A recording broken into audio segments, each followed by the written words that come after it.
என்னமோ இந்த வயலு என் முதலாளியோடது. ஆனா இந்த வயலுல இருக்கிற எல்லா விஷயமும் எனக்கு மட்டும் தான் தெரியும். சொல்லப்போனா மாடா கஷ்டப்படுறது நானு. விவசாயம் பண்றவனுக்கு தான் பூமி சொந்தம்னு சொல்றாங்க. பல வருஷமா விவசாயம் பண்ணியும் இந்த பூமி எனக்கு சொந்தமாகல. நான் என் முதலாளி மாதிரி ஆகானுனா இப்படியே கஷ்டப்பட்டா வேலைக்கு ஆகாது. வேற ஏதாவது செச்சாகணும். என்ன மாறா, வேலை செய்யறத விட்டுட்டு ஏதோ யோசிச்சுட்டு இருக்க என்ன விஷயம்? ஒருவேளை எனக்கு தெரியாம கல்யாணம் ஏதாவது பண்ணிட்டியா என்ன? ஐயையோ! அப்படியெல்லாம் ஒண்ணும் இல்லங்க ஐயா. நீங்கெல்லாம் பெரிய மனுஷங்க. உங்களுக்கு எல்லாம் பொண்ணு ஈஸியா கிடைக்கும். ஆனா என்ன மாதிரி இருக்கிறவங்களுக்கு பொண்ணு எப்படி தருவாங்க ஐயா? எனக்கு சரியான ஜோடி நேரம் வரும்போது தான் கிடைக்கும் ஐயா. சரி, பேசுனதெல்லாம் இருக்கட்டும். சீக்கிரமா வேலைய முடிச்சிட்டு முதலாளி அம்மாவ போய் பாரு. கொஞ்சம் பணம் குடுப்பாங்க. அத எடுத்துக்கிட்டு வீட்டுக்கு போய் சேரு. எனக்கு பக்கத்து ஊர் வரைக்கும் போக வேண்டியது இருக்குது.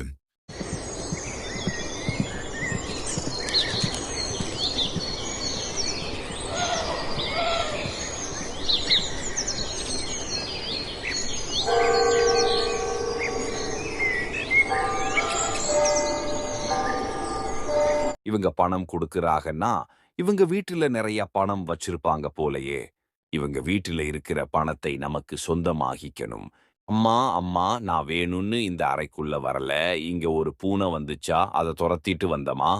பணம் கையில இல்லடா. நான் உன்னோட அக்கவுண்ட்ல போட்டு விடுறேன். சரியா? சரிம்மா, நான் போயிட்டு வரேன்.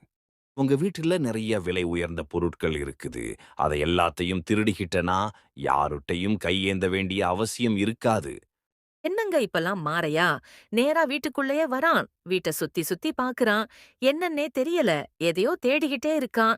நீங்க ஏதாவது சொன்னீங்களா? ஏன்னா அவன் நடத்துக்கிற விதமே சரியில்ல. இல்ல ஏதாவது கெட்ட எண்ணத்தோடு தான் வரானா? நீ எதையும் போட்டு குழப்பிட்டு இருக்காத. அவன் நான் பாத்துக்கிறேன். நீ போய் வீட்டு வேலைய பாரு.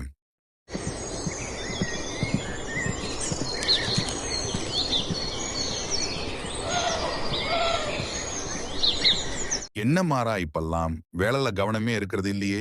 எப்ப பார்த்தாலும் ஏதாவது யோசனையிலேயே இருக்கிற. என்னாச்சு உனக்கு? எனக்கு ஒண்ணும் ஆகல கங்கையா.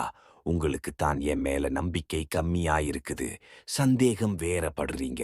அதனால தான் நான் வேலை செய்யற இடத்துக்கு வந்து என்ன ஆச்சுன்னு கேக்குறீங்க. இப்படி இருந்தா எனக்கு வேலை செய்ய கஷ்டமா இருக்கும். ஐயா, நான் ஏன்டா உன்னை சந்தேகம் பட போறேன்? உன்னை என் வீட்டுல ஒரு ஆளா பாக்குறேன். ஒவ்வொரு பண்டிகைக்கும் உனக்கு துணி எடுத்து தாரே. அளவுக்கு அதிகமாவே உனக்கு பணம் கொடுக்கிறே. ஏன்டா இப்படியெல்லாம் பேசுற? உனக்கு ஏதோ பிரச்சனை இருக்குது. என்னன்னு தெரிஞ்சுக்கலன்னு வந்தா இப்படி பேசுறியே. எனக்கு பிரச்சனை எல்லாம் ஒண்ணும் இல்ல ஐயா. என் யோசனையே வேற. அத உங்ககிட்ட சொல்ல முடியாது. செட்டியரே இந்த பக்கம். அந்த ரங்கையா என்கிட்ட பணத்த வாங்கிட்டு தரவே மாட்டேங்கிறா. அவ எங்க வீட்டுக்கு ஒரு நாள் வந்தா, அப்பையிலிருந்தே எங்க வீட்டுல பணம் காணாம போயிட்டே இருக்குது. அவன் நல்லவன்னு மட்டும் நினைக்காதீங்க. அவன நீங்க ரொம்ப நம்புறது தப்பு. அப்புறம் உங்க இஷ்டம்.